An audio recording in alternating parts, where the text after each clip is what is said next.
Hello बच्चों, ये है प्रोफेसर फिजिक्स क्लासेस और हम फिलहाल न्यूटन लॉज कर रहे हैं। न्यूटन लॉज में हमने बहुत सारी चीज़ें की हैं, ऑब्जेक्टिव्स किए, प्रॉब्लम्स किए हैं और फिर आज मैं आपको मास वेरिंग सिस्टम के बारे में कुछ बताऊंगा। उसमें रॉकेट भी आएगा, रॉकेट इक्वेशन भी आएगा। कुछ ऐसे सिस्टम्स होते हैं जिनका मास चेंज हो रहा है। लास्ट में हमने आपको बताया कि अगर डिस्क्रीट मास है तो F is equal to ma is the equation for discrete masses where mass remains constant, and you are using this equation quite often on the objects and systems where mass remains constant. लेकिन अब देखना यह है कि अगर एक system का mass change होता हो, जैसे rocket goes into the space, it ejects the gases, that means its mass changes. ये अंदर से खोखला होता जा रहा है, it is going into the space, its mass decreases with time because it ejects the gases downwards and its mass decreases. Basically जो rocket होता है, it takes the payload from one place to another place. खुद कोई कुछ rocket नहीं होता, खुद ये होता है vehicle which takes something from one place to another place. It takes the weapon systems, I mean it takes the ये बारूद लेता है एक जगह से दूसरी जगह। Rocket in itself is not a weapon, it does not have destructive properties. देखना यह है कि how Newton law can be used है। तो Newton law F is equal to change in rate of change of momentum, उसको हम कैसे use करेंगे टू दो सिस्टम्स वेयर मास चेंजेस। जैसे एक ट्रक है, ट्रक के पानी ले रहा है truck, and there is a hole and water flows out. Suppose sand ले रहे हैं आप, तो sand is being removed continuously from the truck. तो उस सूरत में हम कौन सा इक्वेशन यूज करेंगे? क्या एडिशनल फोर्स क्रिएट हो जाता है because of the mass change, because of the mass, if mass of the system increases, or if the mass of the system decreases, or if the mass of the system is shunned away, I mean it is thrown away with some velocity. तो वो हमें देखना है। तो obviously I will start with the Newton's second law. Then I will see how the Newton's second law can be used to those mass varying systems. उसमें rocket equation भी आएगा। Okay. Point number 1. Newton's law, Newton's second law, F is equal to dp by dt. मैंने हमेशा यह कहा कि it is a general equation, it is used anywhere, everywhere. अब किस तरीके से अप्लाई करेंगे, किस सूरत से अप्लाई करेंगे, वो देखना पड़ेगा। अगर एक ऑब्जेक्ट है, उसका मास कांस्टेंट है, फिर इसी को dp by dt को mv करके m को बाहर निकाल कर dv by dt, उसको F is equal to me हो जाएगा, which you already know. This F is the external force. This P is the momentum of a body or a system, which you differentiate. The applied force on the system is equal to rate of change of momentum. ये momentum system का है, लेकिन ये जो F है ये external force है। ठीक? Okay. Now, let me go ahead with this equation and I will explain you how it can be used to the mass varying systems. बहुत सारे मास वेरिंग सिस्टम। एक ट्रक जा रहा है, एक what is called as that a cart moves and rain is falling and the cart collects the rain, means the cart का जो मास है वो इंक्रीज हो रहा है। तो उस आगे जाकर क्या होगा, उसका वेलोसिटी का क्या होगा, उसके क्या उसको एक्सेलरेशन मिलेगा, क्या रिटार्डेशन होगा, वो देखना पड़ेगा सारा कुछ। But let me first of all develop the theoretical basis for this. बाद में इक्वेशन जो हम डेवलप करेंगे वो हम यूज करते रहेंगे to the mass varying systems. Have a look. ये F है ना, इसको ऐसे करके F is equal to d by dt of mv। फिलहाल ठीक, राइट? आगे जा करके अब ये m भी वेरिएबल है, v भी वेरिएबल है। कांस्टेंट मास में आप इस मास को बाहर निकालते थे, कांस्टेंट मास में मास को बाहर निकालकर v को डिफरेंशिएट करके वो एक्सेलरेशन हो जाता था। लेकिन फिलहाल इस सूरत में जब मैं कहूंगा we are applying this equation to the mass varying systems, तो this mass is not a constant. So I can not take it out of the differentiation. तो मैं लिखूंगा, इन दोनों को डिफरेंशिएट करना पड़ेगा। पहले m इस v का डिफरेंशिएशन प्लस v फिर m का डिफरेंशिएशन। मगर यहां आपको देखना पड़ेगा ये v क्या है और ये dm/dt क्या है। dm/dt is obviously rate of change of mass. How much mass changed in 1 second? 1 second में इस सिस्टम से कितना मास बाहर जा रहा है, या 1 सेकंड में इस सिस्टम में कितना मास ऐड हो रहा है। हाँ, d/dt अगर पॉजिटिव है तो मास ऐड हो रहा है, अगर dm/dt नेगेटिव है तो मास कम हो रहा है, डिक्रीज हो रहा है, क्योंकि mass is shunned away, mass is thrown off. तो that is the meaning of dm/dt। 1 second में कितना सिस्टम का मास ऐड होता है, या 1 सेकंड में सिस्टम से कितना मास बाहर जा रहा है। सिस्टम मीन्स ए बॉडी और group of bodies what ever. और व्हाट इज दिस v? अब इस v का मतलब लेना है ना। This v is velocity of the mass which is thrown away और विच गेट्स एडेड। यह उस बॉडी का, इस मास का, उस चीज का मास होता है जो मास थ्रो अवे हो जाता है, जो मास निकलता है। With what velocity the mass is being thrown away. So that means this v is relative velocity of the ejected mass और the given added mass with respect to the system itself. मतलब एक body है, इसने मास शन of किया, इसने मास आधा मास मतलब अपने सिस्टम से बाहर फेंक दिया। किस वेलोसिटी से फेंक दिया? किस वेलोसिटी से फेंक दिया? With respect to the mass itself. So this v is, it is basically v relative velocity of the ejected mass ही लिखो, अगर बाहर मास आ रहा है, ejected mass with respect to the system, to the system.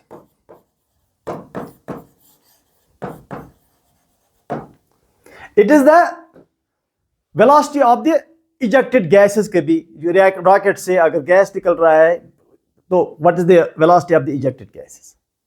अगर कोई body इस सिस्टम में आ रहा है तो उसका वेलोसिटी क्या है विद रेस्पेक्ट टू बॉडी? तो उसका वेलोसिटी कुछ होना चाहिए with respect to this system. जैसे ओके, सपोज आई मैंने बलून में हूं, मैं स्टेशनरी, मेरे पास गन है और बुलेट्स भी है। अगर मैं बुलेट्स को ऐसे रिलीज करूंगा, यूं बलून से रिलीज करूंगा, तो बलून का सिस्टम का मास कम हो रहा है, लेकिन I am just releasing the bullets like this, like this, like this, like this. Will there be any force on me? No, because I am releasing the bullet.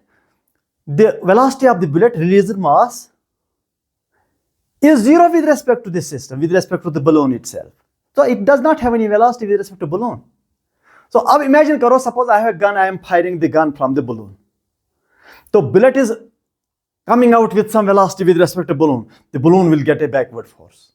So the velocity of the ejected mass, जो mass उस system से बाहर आता है, वो किस velocity से बाहर आता है with respect to the balloon, with respect to the system itself. That is important. And this VR is relative velocity of the ejected mass with respect to the system. वो जो मास उस सिस्टम से बाहर आ रहा है, किस वेलोसिटी से बाहर आ रहा है? With respect to the system, not with respect to the person on the ground, no, with respect to the system, with respect to that object from which mass is being ejected out, और to the with respect to the system to which mass is being added. किस velocity से add हो रहा है, किस velocity से बाहर आ रहा है, दैट इज वेरी इंपॉर्टेंट। तो इसको अच्छी तरह से आप, ये वी आर है। तो now this is this external force, this is mass and this is acceleration of the system. Now तो बताइए what is m dv by dt? ये वाला है, it is f external force minus उसको यहां लिया vr dm by dt। ठीक, इसको गौर से देखो आप, इस इक्वेशन को। It is mass of the system at any time, because the mass of the system not changes. It is the mass at any time. It is acceleration of the system at any time. It is external force. It is velocity of the mass added or ejected from the system, dm by dt, how much mass is ejected out in 1 second. It is the rate of ejection of mass or it is the rate of addition of mass. तो अब फर्क कहां आया? Where is the difference? तो difference ये है, difference मैं आपको बताता हूं. अब इस इक्वेशन को एक्सप्लेन करना आसान है या अंडरस्टैंड करना थोड़ा आसान है, बताता हूं मैं आपको. Have a look. तो पहली बात ये है, it is mass into acceleration dv by dt. तो एक्सेलरेशन है mass of the system at any time, acceleration of the system at any time is equal to external force. It is external force minus vr dm by dt. अगर मास बाहर नहीं आ रहा है, dm by dt is 0, तब तो आप पता है ma is equal to f. That is what you know. तो ये एडिशन में ये आया. इसका मतलब ये जो एडिशन में यहां आया, ये तो एक्सटर्नल फोर्स है. तो ये क्या चीज है? This is mass, this is acceleration of the system, it is external force. तब जाकर ये क्या हमें मिला, ये वाला चीज. तो what is v r d m by d t minus v r d m by d t? क्या चीज है? इसको क्या कहेंगे आप? शाबाश, ये भी एक फोर्स ही है ना. आप ये भी एक फोर्स है. It is thrust. ये जो मास बाहर आ रहा है, इस वजह से उस ऑब्जेक्ट पर जिसने ये मास बाहर भेज दिया या कुछ भी फेंका बाहर, इस पर कितना थ्रस्ट आया, इस पर कितना फोर्स आया, इस पर उस वजह से कितना पुश आया. It is thrust due to the ejected mass. It is thrust, called thrust. ये थ्रस्ट है. तो एक्सटर्नल फोर्स तो है, जो एक्सटर्नल फोर्स हो तो हो, लेकिन ये जो चीज है, जो सेकंड पार्ट है, it is thrust, it is the push on the object due to the ejected mass from the system or due to the added mass on the system. That is important. बस this is the equation which we apply to the mass varying system. बस ये एक equation. चाहे rocket equation, ये rocket equation भी है. ये equation, this equation can be used for anything everything where mass change. ठीक. तो ये जो पार्ट है, ये वाला, दिस इज कॉल्ड थ्रस्ट. अगर एक्सटर्नल फोर्स 0 है, suppose there is no external force, तब जाकर m dv by dt mass into acceleration is just the thrust produced by the ejected mass. अभी हो सकता है कि जब rocket is going into the space, there is no deep into the space where I will neglect gravity. तब जाकर वो जो eject गैस कर रहा है, उसी से वो आगे आगे मूव कर रहा है, वो thrust force होता है. अगर आप gravitation को जाने ही दो, तो thrust force is due to this, due to ejection of gases, due to release of gases with some velocity, we are not releasing with zero velocity. It has to be released with a good velocity with respect to the rocket itself. ठीक. जब rocket gas eject करता है, तो rocket के लिए वो downward velocity है, लेकिन हमारे के लिए, हमारे जो ग्राउंड पर होते हैं, वो दोनों ऊपर की ओर जा रहे हैं. रॉकेट भी ऊपर की ओर जा रहा है और गैसेस भी ऊपर की ओर जा रहे हैं. हमारे लिए ऑन द ग्राउंड दोनों ऊपर. लेकिन रॉकेट के अंदर अगर कोई हो observer, he will always feel the gases are ejecting downwards with respect to rocket itself. तो फिलहाल आप याद रखो, this is the external force, this is the thrust due to the ejected mass. अच्छा, ये हुई एक बात. दूसरी बात ये है,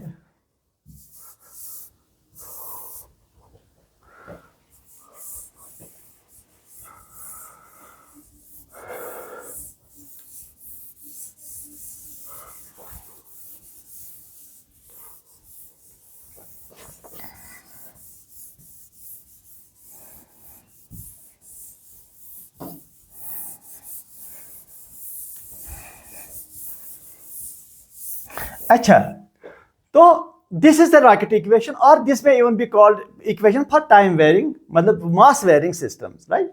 okay, what is the acceleration? ये वाला, that is F external force minus thrust dm by dt divide by mass. ये है acceleration of any system. Acceleration of any system whose mass is varying, dm by dt, whose mass is varying in time. The system which ejects mass, which throws off mass in 1 second, or which collects mass in 1 second. dm by dt can be positive or dm by dt can be negative. मैं लिखूंगा dm by dt अगर positive है तब system gains मास, system gains मास. अगर ये dm by dt negative है तब system loses मास. अगर dm by dt जीरो है तब तो मास कांस्टेंट है. dm by dt is zero, m is constant. Then m, देखो डिफरेंशिएशन ऑफ m जीरो है तो m हो गया constant. Then m is constant, constant. ठीक. Okay, now let me go to the okay. अगर rocket ऊपर की ओर जा रहा है in gravity, in presence of gravity, gravity भी प्रेजेंट है, तो can you tell me what is the velocity after some time t? What is this velocity? If it is launched with initial velocity u, what will be this velocity, final velocity after some time? If it is in the gravity, also the gases are being ejected, it is releasing mass. Let me find this velocity. Okay, let me find the velocity of the second, velocity of the rocket, velocity of rocket as a function of time, as a function of time. चलो ये निकालते हैं हम, लेकिन initial condition दिया होना चाहिए. Initial condition ये है कि अगर रॉकेट ग्राउंड पर है, ये ग्राउंड पर रॉकेट है, ठीक, और ये रॉकेट का वेलोसिटी, इनिशियल वेलोसिटी u है at t is equal to 0, और ये ऊपर जाकर के गैसेस को इजेक्ट जब करता है, ये गैसेस इजेक्ट करता है, ठीक, और ऊपर के ओर ये मोशन में आता है. It ejects the gases and it goes up and the in 1 second how much gas is ejected? dm by dt. ऊपर ही जा रहा है विद वेलोसिटी v. मुझे ये वेलोसिटी निकालना है. मुझे पता है इस पर कितने फोर्सेस है, जरा बताइए इस पर फोर्स ही बताइए before using the direct equation. बताइए फोर्स क्या है. पहले इस पर mg का नीचे वाला फोर्स है, और इस इजेक्शन ऑफ गैसेस की वजह से फोर्स ऊपर की ओर है. कितना फोर्स ऊपर की ओर है इजेक्शन की, गैस इजेक्शन की वजह से? वो तो है VR. dm by dt अभी हमने साबित किया, it is the thrust due to the ejection of gases, gas ejection की वजह से, क्योंकि मास नीचे की ओर पुश हो रहा है, नीचे की ओर ये वेलोसिटी से नीचे की ओर गैसेस इजेक्ट हो रहे हैं, and it gives the rocket A push in the upward direction, and this is thrust. तो बताइए अब एक्सेलरेशन क्या होना चाहिए इसका, रॉकेट का acceleration? Yes, minus mg minus VR dm by dt. अच्छा चलो मैं पहले ये इक्वेशन लिखूंगा जो हमारी इक्वेशन है.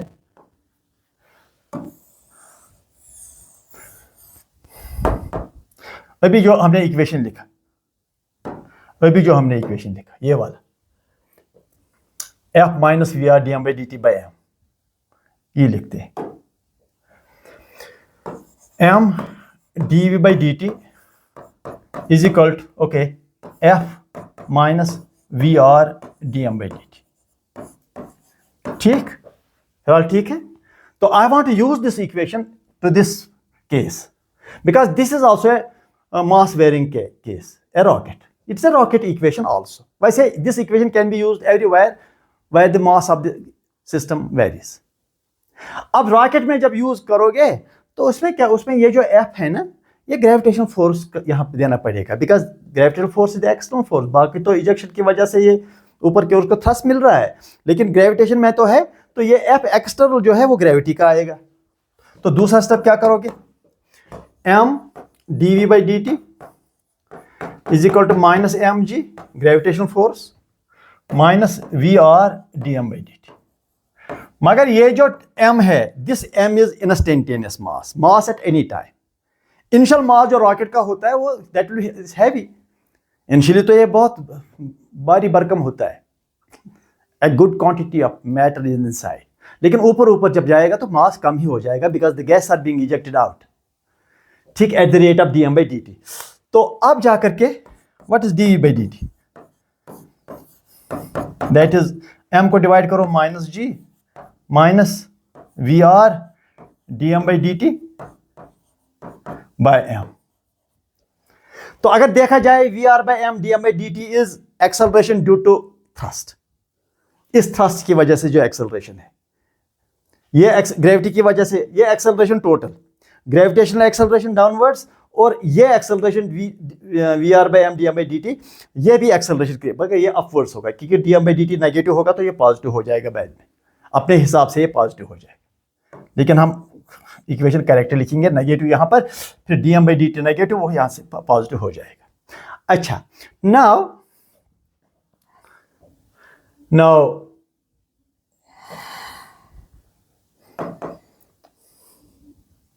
चलिए सेकंड, dv/dt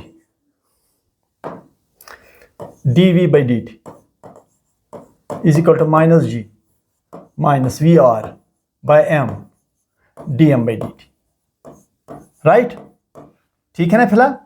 अच्छा, मगर don't forget that it is the equation of a rocket in under gravitational field. अभी ये ग्रेविटेशन से बाहर गया नहीं, जब ये ग्रेविटेशन से बाहर जाएगा तब ये हम देखेंगे हम क्या करेंगे, कुछ उसके लिए भी करना पड़ेगा।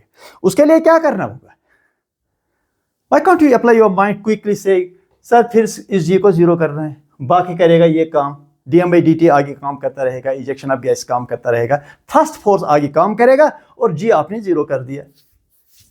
अच्छा, अब जरा देखो, dt को मल्टीप्लाई करो everywhere, it is dv is equal to minus g dt minus okay vr dm by d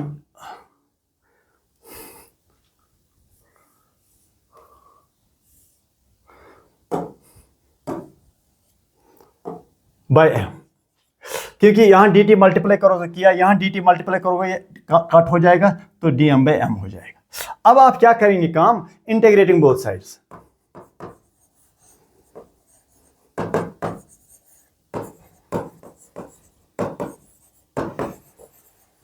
we get what we get, शाबाश, इसको इंटीग्रेट करो dv को, यहां इंटीग्रेट करो dt को, g को बाहर निकालकर, और यहां इंटीग्रेट करो dm/m को, लेकिन इंटीग्रेशन लिमिट्स, हाँ, जब रॉकेट स्टार्ट होता है from the ground, let me suppose उसका velocity at t equal to 0 जो है उसका वेलोसिटी होगा u, और एट t इक्वल टू 0 उसका मास होता है सपोज m0, अच्छा खासा मास होता है, लेकिन आगे जाकर मास कम होगा because the gas are continuously being ejected out. तो अब यहां पर जो यूनिट्स है that is u to v यानी वेलोसिटी, फिर 0 टू t यहां का इंटीग्रेशन लिमिट, और यहां m0 नीचे और m ऊपर, तो यहां करो आप v under limits u to v, यहां minus g t under limits 0 to t minus vr, इसका जो इंटीग्रेशन है that is ln m 0 to m, ठीक, देख लो dm/m इसका जो इंटीग्रेशन है ln m होना चाहिए, ठीक। अच्छा, तो अब जरा देखो, ये देखो, अब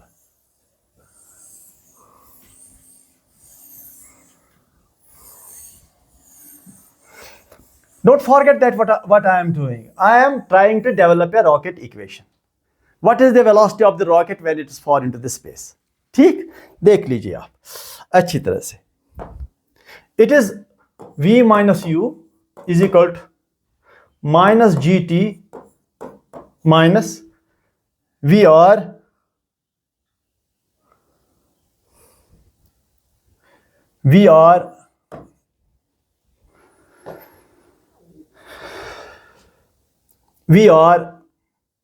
ln of m minus m0,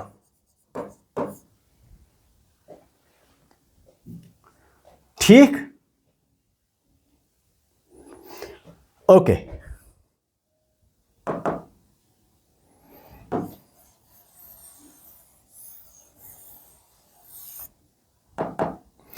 ठीक, it is v equal to, u को यहां ले जाओ, minus GT minus VR,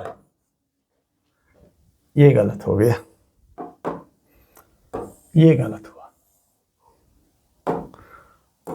ln of m minus ln of n, m0, this is ln of m by m0, ये वाला, ठीक। This part you know under normal conditions, अगर ejection gas नहीं होगा तो ये देखो velocity, final velocity initial velocity minus GT, और पत्थर को जो पत्थर के साथ होगा, if you throw stone upwards, उसके साथ क्या होगा, final velocity initial velocity minus GT। लेकिन अब ये पत्थर नहीं है, अब ये रॉकेट है जिसके गैस इजेक्ट हो रहे हैं, उस गैस इजेक्ट की वजह से ये टर्म आ गया, लेकिन नेगेटिव आ रहा है, पॉजिटिव होना चाहिए, और होगा भी, क्योंकि m बाई m0, जो m0 नीचे ज्यादा है, ये ln ऑफ लेस देन 1 होगा, ln of less than 1 negative होगा, वो इसके साथ पॉजिटिव होगा। तो अब मैं इसका काम मतलब आसान कर दूंगा, final velocity is equal to initial velocity minus GT plus VR कर दिया, लेकिन यहां मैं ln करूंगा m0 बाई m, इसका उल्टा करूंगा ताकि ये नेगेटिव इसके साथ पॉजिटिव होगा, क्योंकि ln of m by m0 is negative of ln of m0 by m। अगर मैं इसको उल्टा करूंगा तो नेगेटिव साइन इसका मिलेगा एडिशन में, वो यहां पॉजिटिव होगा। तो this is the equation, great equation of rocket equation. Final velocity of the rocket initial velocity minus GT, क्योंकि ग्रेविटेशन की वजह से वेलोसिटी कम हो जाएगा, because gravity is pulling it down, लेकिन इसकी वजह से वेलोसिटी बढ़ेगा, because it is due to the ejection of gases. इससे ये थ्रस्ट फोर्स की वजह से है, जिसकी वजह से इसका वेलोसिटी बढ़ जाता है, ठीक। In the absence of gravity क्या करोगे, in absence, suppose the rocket is in far into space where there is no effect of gravity, it is so far away from the gravitational field of the earth, so gravitational field of the earth does not have much effect तो होगा ही, लेकिन but the effect is drastically reduced when you go very very high into the space। तो उसमें क्या होगा, ये part in free space, अगर मैं फ्री स्पेस में इक्वेशन लिखूं तो G को 0 कर दो, ठीक। तो क्या लिखूंगा वेलोसिटी फिर उस सूरत में, U plus VR ln of m0 by m, ये हमारा इक्वेशन हो गया, ठीक। तो अब आपने क्या मतलब इसे अंडरस्टैंड किया, अंडरस्टैंड आपने एक चीज कर दिया, thrust force.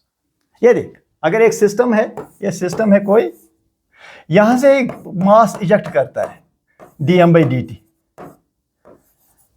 with relative velocity vr with respect to this, not with respect to ground। इसकी ये जो यहां पर आदमी बैठा है, ये कह रहा है कि इस इजेक्शन गैस का वेलोसिटी vr है, तो समझो इस और फोर्स मिलेगा इस सिस्टम को, इस और फोर्स मिलेगा इस वजह से, ये एक्सटर्नल फोर्स नहीं है, it is one part of the system works on another part of the system, system का एक ही पार्ट दूसरे पार्ट पर वर्क करता है। तो ये जो थ्रस्ट फोर्स है TH, FTH is equal to VR dm by dt। अब आप कहेंगे नहीं ये VR ऐसे है तो फोर्स, लेकिन फोर्स तो ऐसे आपने दिखाया, ये भी नेगेटिव है और ये भी नेगेटिव है, कि dm by dt इसलिए नेगेटिव है कि gas are being ejected, it is negative, और ये भी इसी डायरेक्शन में है, दोनों को पॉजिटिव होगा तो डायरेक्शन ये है।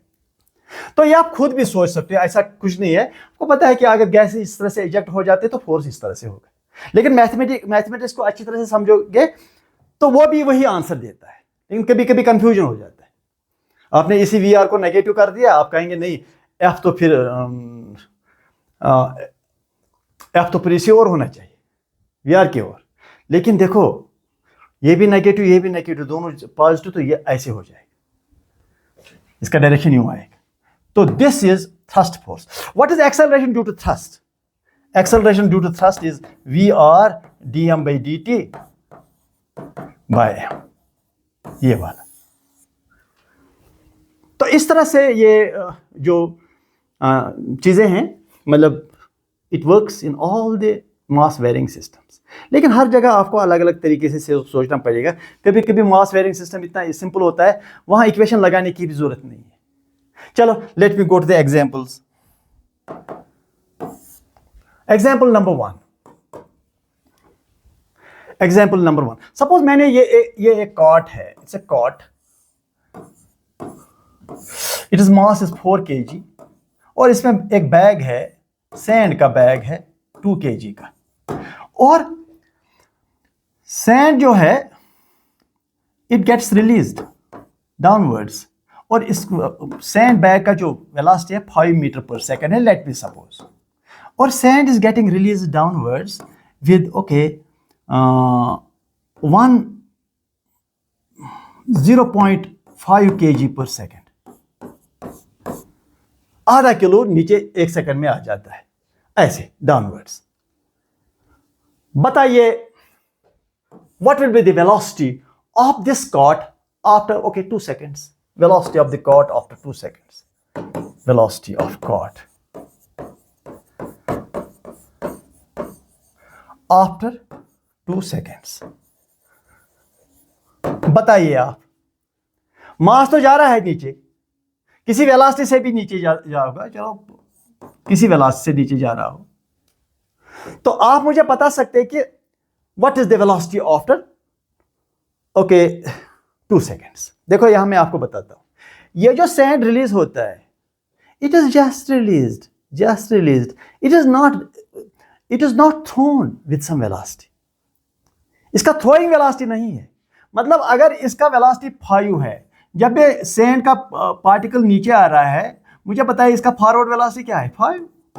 नहीं समझे आप? देखो अगर ये जो कॉट है इसका वेलोसिटी 5 है, इस सैंड पार्टिकल का वेलोसिटी क्या है? वो भी 5. ठीक. जब ये सैंड पार्टिकल इस होल से नीचे आ रहा है तो उसका वेलोसिटी क्या था बिफोर कमिंग आउट? ये 5 फॉरवर्ड. कॉट जा रहा है आगे की ओर, उसके अंदर जो सैंड है उसका भी फॉरवर्ड वेलोसिटी है. जब सैंड लीक हुआ नीचे की ओर तो उस वक्त सैंड पार्टिकल का क्या वेलोसिटी था फॉरवर्ड? यही 5. तो what is the relative velocity between the sand particle and this cart system? 0. Because cot is moving forward with 5, sand particles are leaking down, coming down. ठीक. But initial velocity of it is just released. The initial velocity of the sand particle, that was also 5 in the forward direction. The sand is not thrown away with some high velocity. It was having the same velocity as the cot itself in the forward direction. So its relative velocity is 0.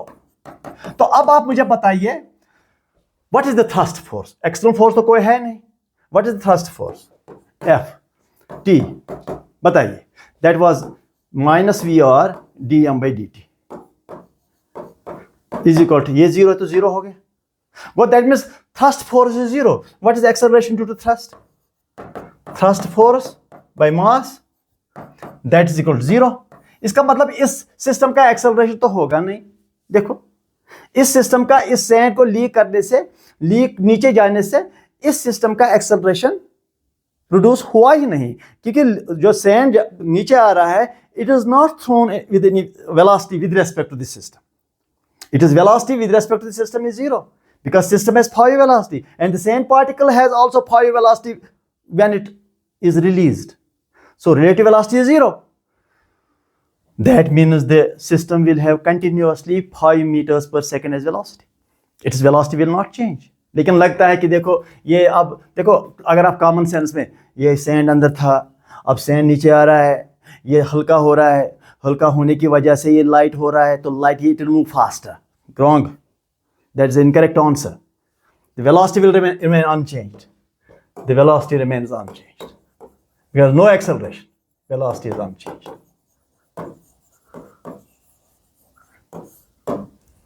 पहला example, ये मैंने example इसलिए बनाया कि देखो यहां पर आप कंफ्यूजन हो सकता है आपको, कि आप कहेंगे sand is being released out, it becomes lighter and therefore it should be moving faster. No, because sand is not thrown with some velocity, it is just released. मैंने ये भी आपको एग्जांपल दिया, अगर मैं बलून में हूं, मेरे पास बुलेट्स है, मैं बुलेट को रिलीज करता हूं, यूं यूं यूं करके रिलीज करता हूं, there will be no force on me. Instead अगर मेरे पास गन है तो मैं बलून में हूं तो I will fire the bullets.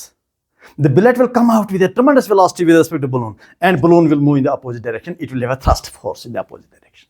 Keep that in your mind. Second example. ये एक रॉकेट है, चलो बनाऊंगा मैं एक एग्जाम्पल ऐसा कुछ है. चलो, इस रॉकेट का इजेक्शन ऑफ गैस हो रहा है dm/dt. Late me suppose it is 1 kg per second. 1 kilo 1 second में ये रिलीज करता है with a velocity, relative velocity of, in gas का वेलोसिटी है 50 मीटर्स पर सेकंड. बना दिया. What is the acceleration of this rocket? इस रॉकेट का एक्सेलरेशन क्या है इन फ्री स्पेस भी बना दो. When it is mass is m is 15 kg. जब इस रॉकेट का मास 15 kg है, तब जाकर इस रॉकेट का क्या एक्सेलरेशन है? If the rocket ejects gases at the rate of 1 kg per second with a velocity of 50 metre per second with respect to rocket itself. तो देखो, चलो डायरेक्ट निकालें acceleration due to thrust. Okay, acceleration due to thrust minus VR dm/dt by m, because this is thrust force. It is acceleration is equal to minus, what is VR? 50. What is dm/dt? 1. But minus 1, negative. Gas ejected, it is mass is decreases of the system by m 15. That is 50 by 15. 10 by 3.3 meters per second. Answer. Easy. It is a rocket which ejects gas at the rate of 1 kg per second, and these gases are ejected downwards with a velocity of 50 meter per second with respect to rocket itself. It is a free space. There is no gravitation acting. Let we make it like that. And mass of the rocket at the time of acceleration is this. हाँ, obviously ऊपर जाकर के जो mass change होगा और acceleration बढ़ जाएगा, क्योंकि एक चेंज होगा dm/dt अगर सेम रहा तो एक्सेलरेशन बढ़ेगा. Okay, let me go to one more example. Third, चलो मास वेरिंग सिस्टम अगर है, मास चेंजिंग सिस्टम के बारे में अगर हम सोच रहे हैं, चलो मैं ऐसा कुछ बनाता हूं. इट्स अ स्ट्रिंग और मैंने फोर्स F अप्लाई किया, F, ठीक. और इस मास जो स्ट्रिंग का है, चलो मैंने इसको 6 kg का मास बना दिया और इसका 3 मीटर का लेंथ बना दिया. राइट, 3 मीटर का लेंथ मैंने इसको बना दिया. मुझे टेंशन निकालना है एट 1 मीटर एवे. यहां पर टेंशन निकालूंगा मैं.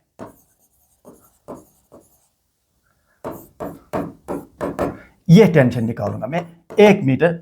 ये टेंशन निकालना चाहूंगा मैं, ठीक. So let me suppose this string moves with an acceleration of 2 meter per second square. 2 metre per second square का एक्सेलरेशन इस फोर्स की वजह से होता है. मुझे यहां टेंशन निकालना है, ये टेंशन निकालना है यहां पर, इस पॉइंट पर. क्या किया जाए? पहले मुझे बताइए, ये जो स्ट्रिंग 1 मीटर का जो स्ट्रिंग है, इसका मास कितना होगा? अगर 3 मीटर का 6 kg है, 3 मीटर का 6 kg है, 1 मीटर का कितना होगा मास? 2 kg. राइट. तो अब आप मुझे बताइए, अगर यहां इस फोर्स की वजह से एक्सेलरेशन 2 है, तो यहां मैं कुछ इक्वेशन लिख सकता हूं. Acceleration of the whole system, whole means the total system. Acceleration is equal total F total force on the system. अंदर टेंशन है स्ट्रिंग में, मगर वो तो इंटरनल फोर्सेस है, क्योंकि अगर हमने सारा सिस्टम लिया तो एक्सटर्नल फोर्स ही कंसीडर किया जाएगा. That is A is equal to F by total mass, that is 6, is equal to 2. F is equal to 12 Newton. अंदर टेंशन है, इसको पुल करने से टेंशन प्रोड्यूस होगा अंदर, लेकिन वो इंटरनल फोर्स होंगे. अगर सारे सिस्टम का एक्सेलरेशन निकालना है तो ये एक्सटर्नल फोर्स ही कंसीडर किया जाएगा. अच्छा, अब यहां पर यही एक्सेलरेशन इस पार्ट का भी होगा, क्योंकि एक्सेलरेशन तो सेम है. तो that acceleration is equal to F minus this T by 2 kg. Right? This F minus this T by 2 kg. What is F? That is 12, t निकालना है by 2 is equal to okay what is a acceleration, that is 2, that is 12 minus t is equal to 4, right? t is equal to t यहाँ 4 यहाँ 8 Newton, हाँ होना भी चाहिए यहाँ। अगर F12 है तो टेंशन डिक्रीज और यहाँ 0 होना चाहिए tension, because this tension has not to pull anything from here.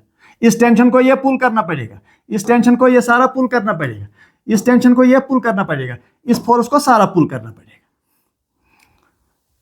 अगर मैं आपको कहूंगा इसको, इस चीज ये यहां से यहां तक कौन पुल करता है, आप कहेंगे ये एफ, नो, इसको ये टेंशन जो यहां पर है वो टेंशन पुल करता है।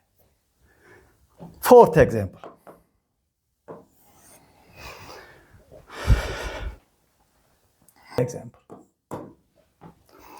फोर्थ एग्जांपल,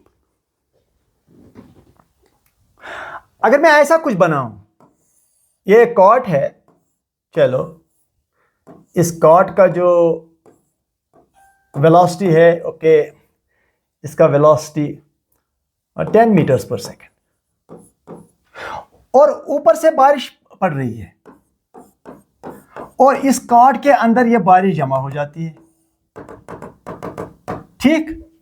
और ये जो बारिश जमा हो रही है, suppose it picks up 2 kg पर सेकेंड, 2 kg पर सेकेंड, और अंदर जो मास है, ओके, जो अंदर वाला पहला मास है m0, मास तो बढ़ जाएगा 10 kg, वो भी बनाया 10 kg। सोचो जरा इस बारे में, देख पहले कॉर्ड का मास जो अंदर है वो 10 kg का मास है और इसका वेलोसिटी 10 मीटर पर सेकेंड है, ठीक। ऊपर से बारिश पड़ रही है, बारिश जो इस कॉर्ड के अंदर जमा हो रही है और 2 kg पर सेकेंड, एक सेकंड में 2 kg का जो वाटर है इसके अंदर जमा हो जाता है, हैवी हो जाएगा। तो बताइए what is the velocity after 2 seconds, what is velocity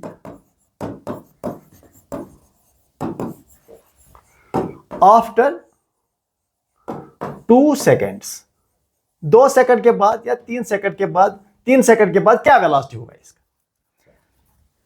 आप इसको जनरल फॉर्मूला जो मैंने दिया है वो यूज कर सकते हैं, वो भी यूज कर सकते हैं, लेकिन ठीक है मैं कोई दूसरा तरीका आपको बताता हूं। जब ये पानी नीचे आ रहा है तो अंदर से ये हैवी तो होगा, हैवी तो होगा, लेकिन मुझे बताइए वो मोशन तो इस डायरेक्शन में है, एक्स डायरेक्शन में है, मुझे पता है इस जो पानी नीचे आ रहा है विद एनी वेलोसिटी, क्या ये हॉरिजॉन्टल मोमेंटम चेंज करेगा? The answer is no, because this water does not have horizontal velocity. इस डायरेक्शन में वेलोसिटी नहीं है इसका, अगर वेलोसिटी है तो इस डायरेक्शन में। सोचो जरा, सोचो, वेलोसिटी वाटर का इस डायरेक्शन में है, वर्टिकल डायरेक्शन में है, हॉरिजॉन्टल डायरेक्शन में वाटर का वेलोसिटी है नहीं। तो मैं ये एक आर्गुमेंट के तौर पर पहले लिख सकता हूं, the horizontal momentum of this system does not change. Horizontal momentum change नहीं होता because there is no horizontal momentum which has been added. Momentum इस डायरेक्शन में ऐड हुआ, वो नॉर्मल रिएक्शन के साथ खत्म हो जाएगा, इस फोर्स के साथ खत्म हो जाएगा, लेकिन इस डायरेक्शन में कोई मोमेंटम ऐड ही नहीं हुआ, बिकॉज जो वाटरफॉल कर रहा है उस वाटरफॉल को हॉरिजॉन्टल मोमेंटम है नहीं। सो मैं लिखूंगा the momentum of the system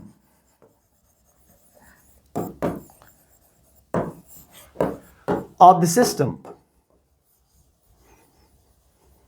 remains constant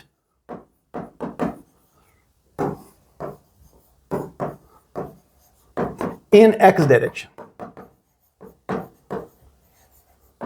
in x direction, इस डायरेक्शन में मोमेंटम कांस्टेंट रहेगा। अच्छा अब मुझे पता, हाँ तो मोमेंटम तो कांस्टेंट है लेकिन मास इंक्रीज हो रहा है, इसका मतलब ये वेलोसिटी कम हो जाएगा, so that momentum remains constant because mv has to remain constant. तो we have to find velocity after 3 seconds. मुझे बताइए what is initial momentum? Initial momentum p1 is equal to that is 10 mass इसका and 10 velocity 100 kg metre पर second. यह है initial moment. Initial moment जब पानी बरसना शुरू हो गया था, ये इनिशियल मोमेंटम है। अब फाइनल मोमेंटम की बात भी करते हैं। लेकिन पहले तो मुझे पता हो कि मास 2-3 सेकंड के बाद कितना मास होगा, क्योंकि 3 सेकंड के बाद ये वेलोसिटी निकालना है। 3 सेकंड के बाद चेंज इन मास, 1 सेकंड में इतना मास ऐड होता है 2 kg पर सेकंड। 1 सेकंड में 2 kg का मास ऐड होता है। 3 सेकंड में कितना होगा? 6 kg। बताइए मास आफ्टर 3 सेकंड्स। एक तो 10 kg ये प्लस डेल्टा एम, वो हो गया 16 kg। अब बताइए फाइनल मोमेंटम P2। एक तो ये m, फिर ये वेलोसिटी v, जो नया वेलोसिटी होगा, पुराना वेलोसिटी नहीं, because momentum has to remain constant in the forward direction, because no momentum is added in the forward direction, momentum is added in this direction, और मोशन तो इस डायरेक्शन में। चलो, तो अब ये है 16v। तो अब बताइए क्या लिखूंगा मैं? P1 is equal to P2, it is 16v is equal to 100, v is equal to 100 by 16, 4 4s are 16, 25 by 4, it is 6.25 metre पर सेकेंड। खत्म। यहां पर अपने तरीके से, ये नहीं कि आपके पास एक इक्वेशन है और हमेशा उसी इक्वेशंस को यूज करने की कोशिश करोगे, उसी को इस्तेमाल करने। कभी कभी सोचना भी पड़ता है what remains constant and how to proceed with the solution.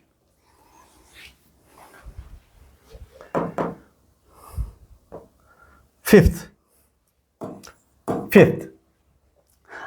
Suppose ये मेरे पास एक स्ट्रिंग है, या मतलब चेन है, चेन समझो इसको।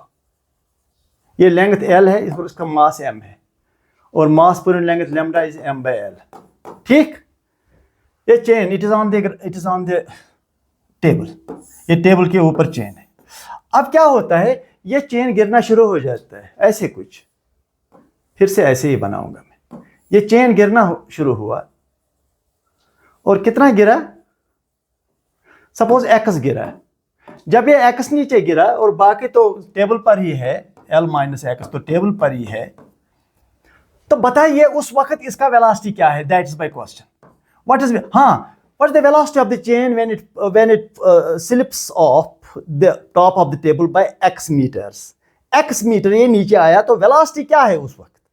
और लगे हाथ अगर हो सका तो हम एक्सेलरेशन भी निकालेंगे। एक बात जरूर है कि अगर यहाँ इस वेलोसिटी चेन का वेलोसिटी v है, वो हर एक पॉइंट का वेलोसिटी v होगा।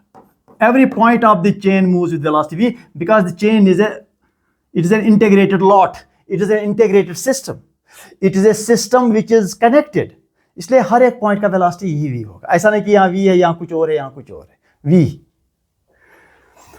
क्या किया जाए?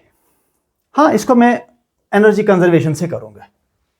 तो बताइए, अगर मैं ये लेवल जो है, ये लेवल, इसको जीरो पोटेंशियल एनर्जी का लेवल ले लो, तो बताइए यहां पर क्या है total energy? Potential energy zero, potential energy zero, plus what's kinetic energy when it's on the top, वो भी जीरो, दोनों जीरो। अब यहां बताइए पोटेंशियल एनर्जी और काइनेटिक एनर्जी। पोटेंशियल एनर्जी इस पार्ट का जीरो, क्योंकि हमने यहां पर जीरो लिया पोटेंशियल एनर्जी। ठीक, अब इस एक्स पार्ट का पोटेंशियल एनर्जी क्या है? एक्स पार्ट का सेंटर ऑफ मास ये है, सेंटर पर ये हुआ एक्स बाई 2। बताइए कितना नीचे है जीरो से ये सेंटर ऑफ मास इस स्ट्रिंग का? That is potential energy is minus, क्योंकि माइनस लेके जीरो से नीचे है, minus lambda mass per unit length m by L। तो x का मास कितना है? दैट इज x, हो गया मास, लैम्डा इंटू एक्स हो गया इस चीज का मास। अच्छा, into g, mg mass of this part, and g into how much down it is from the top, x by 2। Centre of mass लिया जाएगा, how much down it is from the top, वो इसका centre of mass लिया जाएगा। ये है potential energy plus kinetic energy 1/2 total mass सबका v square velocity. ये अब मैं दोनों को इक्वेट करूंगा। इन दोनों को, पहले ये फिर ये। आप कहेंगे पहले तो 0 0 था, बाद में ये है, तो कैसे होगा 0 बराबर इसके? नहीं, इसका एक पार्ट नेगेटिव हुआ ना, दूसरा पार्ट पॉजिटिव हुआ। तो क्या मैं इक्वेशन लिखूंगा? लैम्डा एक्स स्क्वायर g/2 ये वाला प्लस 1/2 mv स्क्वायर दूसरा वाला, ये नेगेटिव, इज इक्वल टू 0। तो इसको उधर ले जाओ, 1/2 mv square is equal to lambda x square g/2, 2 cancels, ये हुआ mv square is equal to lambda हुआ m/l x square g, m cancels, तो वहां क्या रहा? v square is equal to g/l x square. बताइए v किसके बराबर? x रूट से x बनेगा root of g/l। Answer, this is velocity when it has fallen x। वो जितना ये ज्यादा नीचे फॉल करेगा, x जितना बढ़ेगा, उतना वेलोसिटी इस चेन का उतना ही वेलोसिटी बढ़ जाएगा। आप एक्सेलरेशन निकाल कर दे सकते हैं मुझे? चलो मैं निकाल कर देता हूं एक्सेलरेशन। चलो एक्सेलरेशन भी निकालेंगे। चेन का एक्सेलरेशन क्या है? कहीं आप ये तो नहीं कहोगे चेन का एक्सेलरेशन g है? नहीं, it's a control fall. It's a control fall, it's not falling under gravity. हाँ, जब सारा ये नीचे ऐसे आएगा, मतलब सारा ये जो पूरा ऐसे आएगा और टेबल पर कोई पार्ट नहीं रहेगा, तब जाकर जी होगा, मुझे ऐसा लगता है। देखते हैं, जब ये सारा फॉल होगा और टेबल पर कोई पार्ट भी नहीं रहेगा, तब तो सीधे सीधे नीचे गिरेगा जी के हिसाब से। वो भी देखते हैं। It is v square is equal to g/l x square. ठीक, ये मिला हमें, इससे पहले ये मिला। डिफरेंशिएट करो।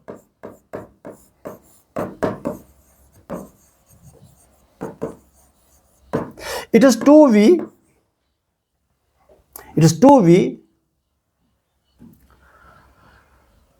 into v का डिफरेंशिएशन, दैट इज dv/dt।